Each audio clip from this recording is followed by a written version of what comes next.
नमस्कार, मैं मृगेंद्र मिश्रा आज फिर आपके सामने इन्वेस्टमेंट से रिलेटेड कुछ बातें करने आया हूं। हम लोगों ने पिछले दिनों में देखा कि किस तरह से इन्वेस्टमेंट में अलग अलग तरह के एसेट क्लास होते हैं, कितने तरह के इन्वेस्टमेंट के टूल्स होते हैं, इन्वेस्टमेंट के प्रोडक्ट्स होते हैं, इन्वेस्टमेंट के ऑप्शंस होते हैं, जिस पे हम लोगों ने कुछ पे चर्चाएँ की हैं। उसी में से एक जो एसेट क्लास है, एक जो ऑप्शन है वो है गोल्ड।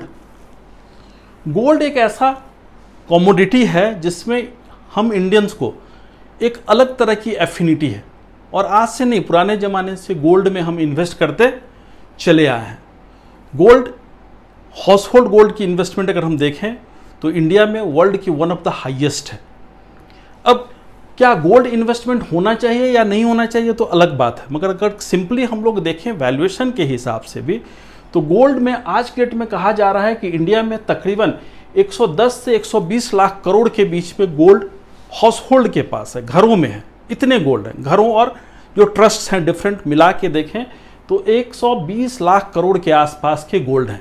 यानी कि हमारे देश का सेंट्रल गवर्नमेंट की जो बजट है, तकरीबन 4 साल के बजट की इक्विवेलेंट गोल्ड हमारे घरों में पड़े हुए हैं।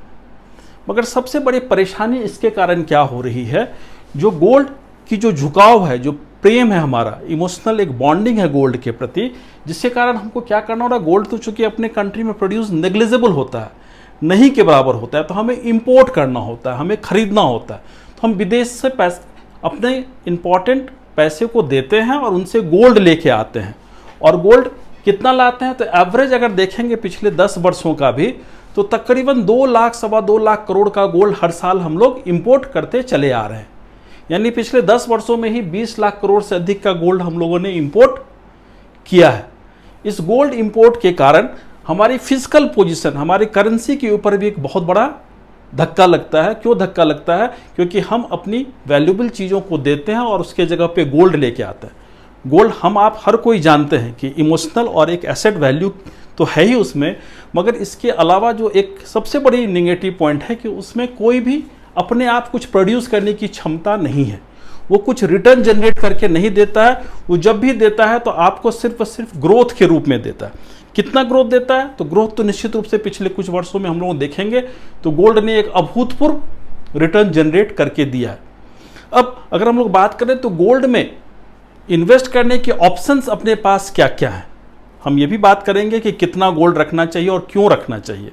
मगर सबसे पहले ऑप्शंस क्या क्या हैं, तो ऑप्शन के रूप में देखेंगे तो सबसे पहले फिजिकल, जो हम लोग करते ही हैं, फिजिकल गोल्ड खरीदते हैं और घरों में रखते हैं अपने, राइट, अपने एसेट्स के रूप में या गहनों के रूप में। दूसरा, एक्सचेंज के माध्यम से, अलग अलग एक्सचेंजेस के माध्यम से भी हम लोग गोल्ड खरीद सकते हैं। एक्सचेंज ट्रेडेड फंड के रूप में खरीद सकते हैं या कमोडिटी एक्सचेंज से भी हम गोल्ड खरीद सकते हैं। म्यूचुअल फंड के माध्यम से भी फंड ऑफ फंड के रूप में हम गोल्ड खरीद सकते हैं। इन सबों के अलावा गवर्नमेंट पिछले साल एक बड़ी अच्छी और बोल्ड स्टेप ली कि सोवरेन गोल्ड बॉन्ड के रूप में, यानी सरकार क्या कहती है कि आप जो गोल्ड खरीदते हैं वो गोल्ड ना खरीद के आप हमारे गोल्ड बॉन्ड में पैसा डालिए। तो जो कि गोल्ड जब आप फिजिकल खरीदते हैं तो आपको कोई रिटर्न नहीं देता। सरकार कहती है अगर गोल्ड बॉन्ड में आप इन्वेस्ट करेंगे तो हम आपको कुछ इंटरेस्ट भी देंगे। कितना इंटरेस्ट देंगे? तो वो 2.5% का इंटरेस्ट हर साल हमें देती है सोवरेन गोल्ड बॉन्ड में। और इसकी मैच्योरिटी जो है सोवरेन गोल्ड बॉन्ड की, वो 8 साल की है। 8 साल के बाद जितना ग्राम गोल्ड आपने खरीदा, जैसे अभी जो लेटेस्ट एक ट्रेंड चल रहा है एक सरकार का, तकरीबन 4842 रुपये के हिसाब से सरकार आपको दे रही है, 4842 रुपीज़ पर ग्राम। 8 साल के बाद आपको क्या वापस करेगी मैच्योरिटी के टाइम में? मैच्योरिटी के टाइम में जितना गोल्ड आपने खरीदा है उस वक्त जो गोल्ड का वैल्यू होगा, अगर इससे अधिक होगा तो उस अधिक वैल्यू के हिसाब से, और अगर इससे कम होगा तो कम वैल्यू के हिसाब से आपको उतना पैसा देगी। इसमें मैच्योरिटी तो 8 साल का है, मगर इंटरेस्ट आपको हर साल 2.5% के हिसाब से पे करते जाएगी। साथ ही साथ 5 साल के बाद आप चाहें तो अर्ली विड्रॉल भी ले सकते हैं। इसकी सबसे बड़ी एक एडवांटेज और है टैक्स एंगल से, जो हम लोग हमेशा डिस्कस करते हैं कि टैक्स कितना लगेगा।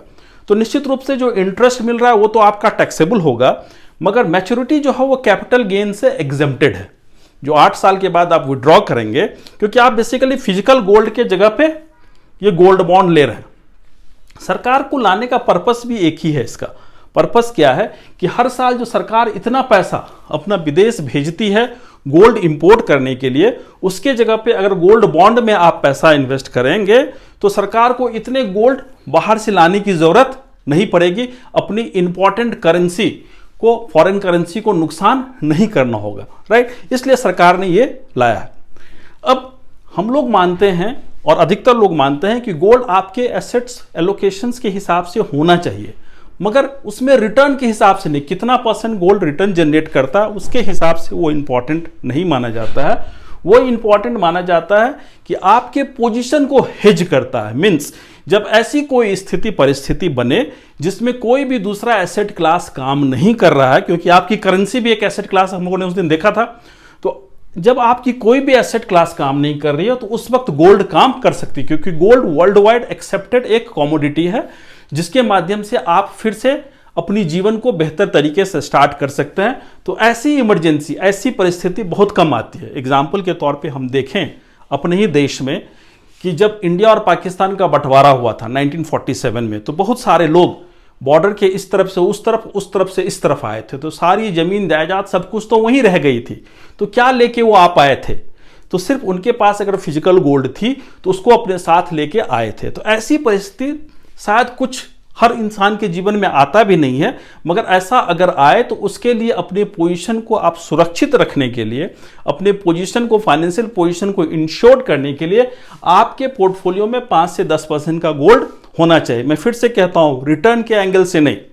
अब आज के डेट में अगर आप देखेंगे तो गोल्ड की प्राइस इंडिया में तकरीबन 48-50 हज़ार के बीच में घूम रहा है, 48,000 से 50,000 प्रति 10 ग्राम, राइट, रूपी टर्म्स में। मगर डॉलर टर्म्स में हम लोग देखें तो गोल्ड के प्राइसेस में बहुत बड़ा चेंजेस पिछले 10 वर्षों में नहीं हुआ है। 9-10 वर्ष पहले अगर देखेंगे तो डॉलर टर्म्स में 1900 के आसपास था गोल्ड का प्रति ऑन्स के हिसाब से देखें डॉलर की प्राइस। और इंडिया में अगर आज वर्ल्ड मार्केट का गोल्ड का प्राइस देखेंगे तो आज भी वही 1900-2000 के बीच में है। मगर क्यों गोल्ड का प्राइस इतना इंडिया में बढ़ गया? क्योंकि हमारी रूपी डिप्रिशिएट कर गई। हमारी रूपी जो 35-40 के आसपास थी प्रति डॉलर, आज 73-74-75 रुपये के आसपास हो गई है। यानी गोल्ड जब भी आप खरीदते हैं लॉन्ग टर्म के हिसाब से, उस पर 3 रिस्क होता है।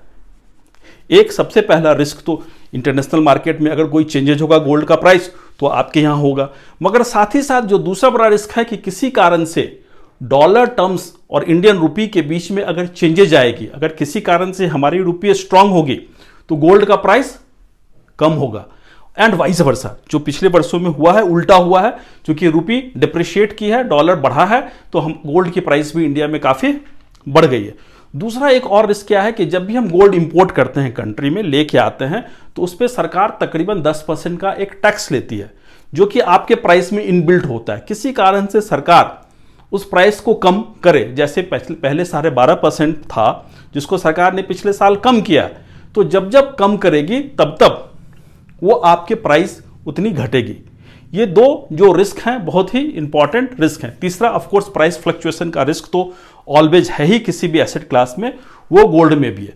मगर फिर भी गोल्ड कितना होना चाहिए, तो मैं फिर से कहूंगा कि आपको अपने परिस्थिति, अपनी रिक्वायरमेंट के हिसाब से डिसाइड करना है।